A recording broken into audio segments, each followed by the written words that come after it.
இந்த பதிவில் நம்ம எதை பற்றி பார்க்க போகிறோம், யாரை பற்றி பார்க்க போகிறோம்னா, கோமாச்சி நாயுடு.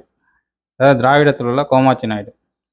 அதுமாரி திராவிடத்தில் இன்னொருத்தன் என்ன சொல்கிறான் அப்படின்னா, தமிழர்கள் வந்து நெருப்பை வழிபடக்கூடிய பழக்கம் வந்து கிடையாது, அது ஆரியர்கள்ட்ட தான் இருக்குது.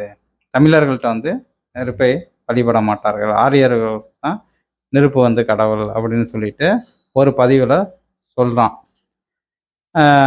தமிழர்கள்ட்ட அந்த பழக்கம். இந்த கோமாச்சி நாயுடு என்ன சொல்கிறான் அப்படின்னா,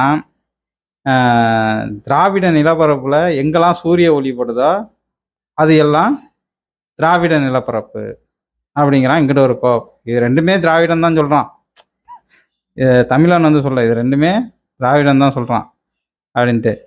இதுதான் குழப்பம், புரிஞ்சுச்சிங்களா? தமிழர்கள் வரலாறு தமிழனுக்கு மட்டும்தான் தெரியும், மாற்றானுக்கு வந்து அறிய இயலாதது வந்து. மொத்தம் பஞ்சபூதங்களில் நிலம், நீர், காற்று,